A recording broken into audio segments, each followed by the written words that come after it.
हारून रशीद साहब, वो कौन से अवामिल हैं जो एक तरक्की याफ्ता शहर को तबाहाली की तरफ ले आए?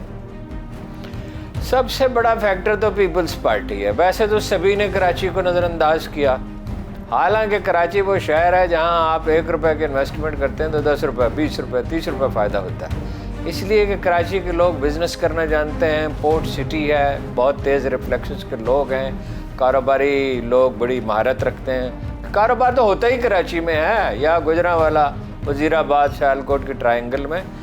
तो सभी ने नज़रअंदाज किया। पीपल्स पार्टी को एक कद है, पीपल्स पार्टी के जागीरदारों को पे, यानी आम सिद्धियों को तो नहीं, उनको कद है उससे। तो ट्रांसपोर्ट का तो निज़ाम जो है वो एक ज़माने में जब हम 60s में गए, 66 में मैं गया, फिर 79 गया, बड़ा अच्छा था। थी कुछ प्रॉब्लम थी, लेकिन लोग कतार बनाते थे और बसों की हालत इतनी ख़राब नहीं थी। मगर ये है कि 80s के बाद ही वैसे ख़राब होना शुरू हो गया था। ट्राम में मैंने सफ़र किया है 66 में कराची में, और बड़ी अच्छी थी, और यानी बहुत से मुसाफिर उसमें समा जाते थे। बसें भी कदर बेहतर थी, तादाद भी मुनासिब थी, कराची बहुत तेज़ी से तरक्की कर रहा था। पीपल्स पार्टी को जो चिढ़ है ना, उसकी वजह से उन्होंने इसके लिए कुछ किया ही नहीं। देखिए ना, सर्कुलर रेलवे थी और वो चलती रही, फिर वो बंद हो गई, फिर चली, फिर बंद हो गई। हालांकि 2007 में तो दोबारा उसको चलना, फिर इमरान खान साहब ने वहाँ उसका इफ्तिताह किया, फिर कुछ नहीं हुआ। तो अब जाके 14-15 साल ज़ाया करने के बाद, अब 14 साल के बाद पीपल्स पार्टी को एहसास हो रहा है कि कराची तो मुकम्मल तौर पे उसके हाथ से निकल गया, और कराची के लोग बहुत उससे मुतनफ़र हो गए, ख़ास तौर पर बलदियाती इलेक्शन में जो हुए हैं वाक़यात, यानी जो सर्वे वगैरह हुए हैं। तो वो अब काम करने से होता है ना जी, बातों से तो नहीं होता। जायका जो जापानी कंपनी थी, उसने कराची सर्कुलर रेलवे को जो पेशकश की थी, उससे पीछे क्यों हट गई? देखिए ना, जापानी तो हमेशा इंटरेस्टेड रहे इस तरह के प्रोजेक्ट्स में।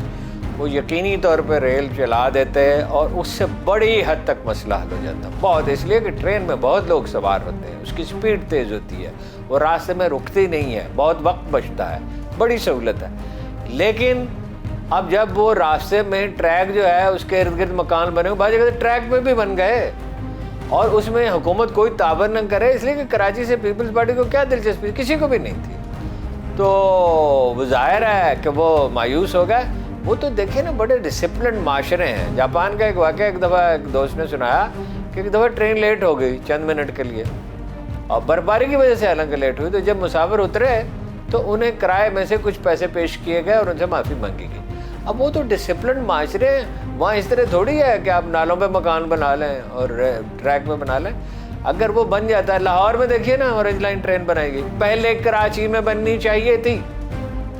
पाकिस्तान का माशी इंजन कराची है, पाकिस्तानी मईशत कराची पे उस्तवार है, बरामदात ख़ास तौर पे कराची और फैसलाबाद पे और सियालकोट पे। तो वो जायका वाले क्या करते हैं, जब उनके लाहौर का नवाज शरीफ, शहबाज शरीफ साहब ने आते ही मनसूख कर दिया जो परवेज़ इलाही ने मनसूबा बनाया था। अच्छा, ये हुकूमत सिंध जो है, ये जो ज़मीन कब्ज़ा हुई है, इस पर से कब्ज़ा ख़त्म क्यों नहीं करा पाई? और जो KCR को अब CPAC का हिस्सा बना है, क्या ये ख्वाब शर्मिंदा ताबीर होगा? होगा तो सही, बहुत ताख़ीर से होगा। तो वो इंटरेस्टेड नहीं थे ना, पीपल्स पार्टी वालों को क्या परवाह है। वो कहते हैं हमें वोट इंटीरियर सिंध से मिलते हैं, कराची पैसे कमाता है और इंटीरियर सिंध पर खर्च किए जाते हैं। वैसे तो उसमें भी खा लिए जाते हैं, लेकिन कराची वाले उन्हें वोट दें अगर, उनकी शर्त ये है, यानी जो कि वो कभी नहीं देंगे, वो जागीरदारों को क्यों वोट देंगे। हारून साहब, कराची सबसे ज़्यादा टैक्स देने वाला शहर है, फिर भी ये पब्लिक ट्रांसपोर्ट के निज़ाम से महरूम क्यों है? मैंने अर्ज़ किया ना, इसलिए महरूम है कि कराची से चिढ़ है, कराची को डिसलाइक करते हैं।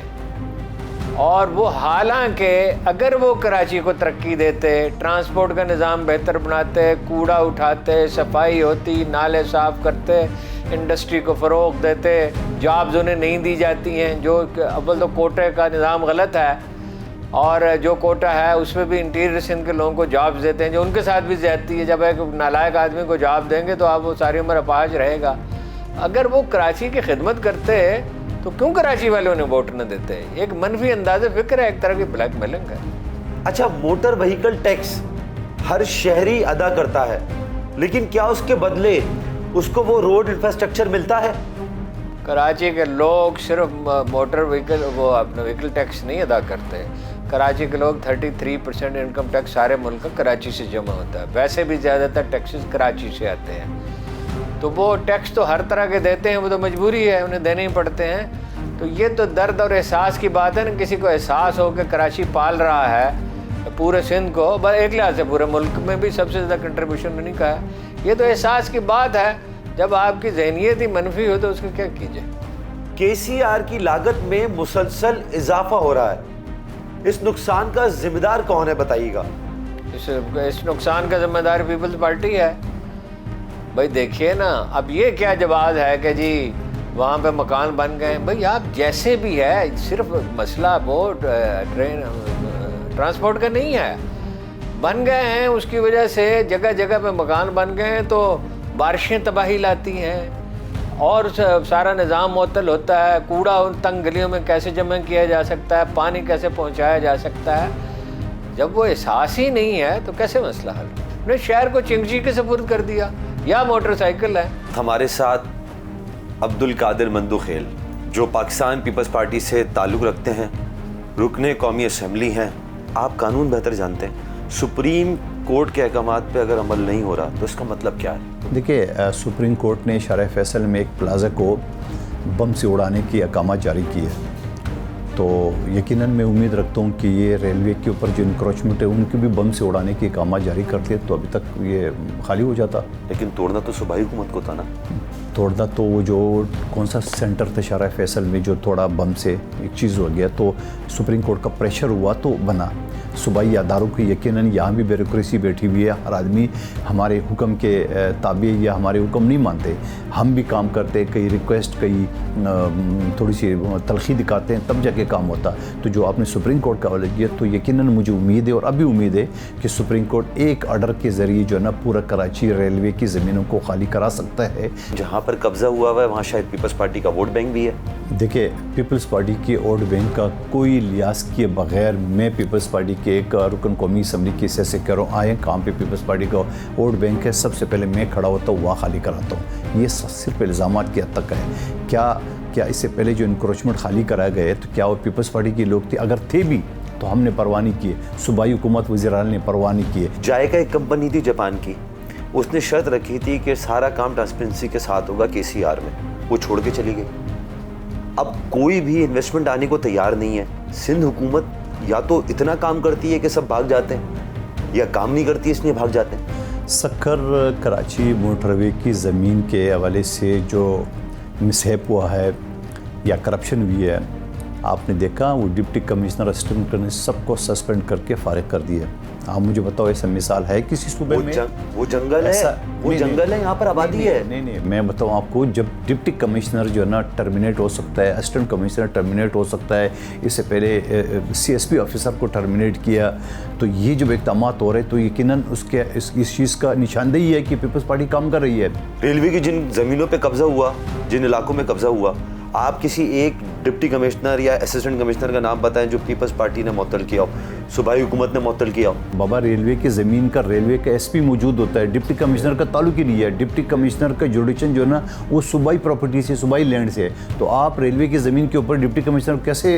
जब कब्जा हुआ था उसका जिम्मेदार कमिश्नर नहीं है, उसका जिम्मेदार रेलवे है। रेलवे की अपनी मैनेजमेंट है, रेलवे का अपना SP है, रेलवे का अपना थाना है, वो किसी के मातहत नहीं है, ना IG के मातहत है, ना किसी और के, वो वफाक के तहत। यानी सुप्रीम कोर्ट ने जो अहकामात दिए उस पर सूबाई हुकूमत को मायने नहीं रखती। वो पुलिस, रेलवे पुलिस खाली कराएगी, वो जगहों को जो मसमार करेगी रेलवे पुलिस करेगी। जो रेलवे की ज़मीन है तो रेलवे करेगी। हाँ, उनको अगर सूबाई हुकूमत से या सूबाई पुलिस से मदद की ज़रूरत हो, पुलिस रेंजर से, तो वो यकीनन प्रोवाइड करेगी आर्टिकल 190 के तहत। ठीक है। बिन कासिम से लेके घोटकी तक कितनी रेलवे की ज़मीन पर कब्जा है? जी बिल्कुल है। और आप अगर सिटी स्टेशन से लें और बिन कासिम तक जाए तो रेलवे की कितनी ज़मीन पर कब्जा है? मैंने आपसे या तो पीपल्स पार्टी ओन नहीं कराती करती। नहीं, फिर आप थोड़ा मिसकोट कर रहे हो।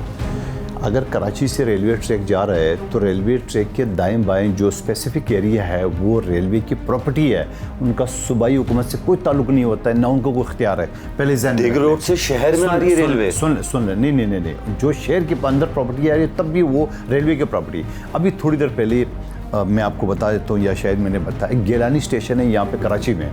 उस गिलानी स्टेशन पे पूरा का पूरा मार्केटें बनी हुई है, मस्जिदें बनी हुई है। ये सूबाई हुकूमत न खाली करा सकती न उनकी प्रॉपर्टी है। सिंध में अगर कोई सी पैक का प्रोजेक्ट है, सिंध हुकूमत उसका हिस्सा नहीं है। सिंध में सी पैक का अगर प्रोजेक्ट है, अगर आप जैसा रेलवे की लाइन बता रहे हो, तो वो रेलवे की इख्तियारात है, कराची गवर्नमेंट की नहीं है। कराची सर्कुलर रेलवे सी पैक का हिस्सा है। कराची सर्कुलर रेलवे की जहाँ जहाँ रेलवे का ट्रैक स्टेशन जा रहा है वो सिंध हुकूमत की प्रॉपर्टी नहीं है, वो रेलवे की प्रॉपर्टी होती है। कराची सर्कुलर रेलवे अब सी पैक का हिस्सा बन चुका है, उसके प्रोजेक्ट का हिस्सा है। या तो आप सी पैक को ओन नहीं करते, या सी पैक का अगर हिस्सा है तो सिंध हुकूमत उसमें कार्रवाई नहीं कर सकती। यकीनन सूबे के अंदर जो प्रोजेक्ट होता है, देखिए यहाँ कराची में सिंध हुकूमत खाली स्टेक होल्डर नहीं है, यहाँ कैपिटी है, यहाँ पोर्ट कासम है, यहाँ स्टील मिल है, यहाँ रेलवे है। कराची सर्कुलर रेलवे आम शहरी इलाकों से गुजर रही है, जहाँ पर सीधे हाथ पे उल्टे हाथ पे अब बीच में मकानात बन गए, उन पे कब्जे हो गए।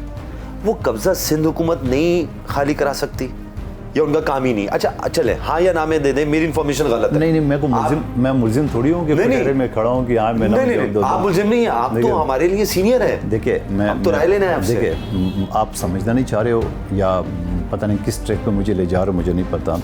मैं आपको फिर से बता रहा हूँ कलबा को छठी मरतबा कि अगर ये मोबाइल कराची में पड़ा हुआ है और ये मोबाइल जो है ना रेलवे की कंपनी का है, तो ये मोबाइल की जो अंदर जो एरिया है ये रेलवे की इसके आसपास कोई भी हो सकता है। अच्छा ये बताइए कि रेलवे के हवाले से जो ज़मीन के खाली कराने के अहकाम आए, कितने पीपल्स पार्टी ने अब तक ऑपरेशन किए? देखिए रेलवे के हवाले से मैं दोबारा आपको कह दूं कि रेलवे के हवाले से ऑपरेशन जो है ना वो सिंध हुकूमत की जिम्मेदारी नहीं है, ना उसकी जुडिक्शन में आता है। इन सारे कब्ज़ों का जिम्मेदार आप किसको समझते हैं? जिम्मेदार जो है ना मैं समझ रहा हूँ ब्यूरोक्रेसी है। ये वो नासूर है कि ये 50% कमीशन लेते हैं और कोई 2-4% को MNA MPA लिए हैं, तो वो बेचारा नेप के केसेस भुगत रहे हैं और 40-50 वाले जो है ना वो मज़े लूट रहे हैं और पिछले 75 साल से। तो मैं समझ रहा हूँ आप अगर कैलकुलेशन कर दे मुख्तलिफ डिपार्टमेंट की ब्यूरोक्रेसी कितने पैसे ले रहे हैं, और यही ब्यूरोक्रेसी है जो हर हुकूमत के साथ फिट भी होती है, और हर हुकूमत जाने के बाद ब्यूरोक्रेसी बच जाती है और पॉलिटिशियन जो है ना मारे जाते हैं।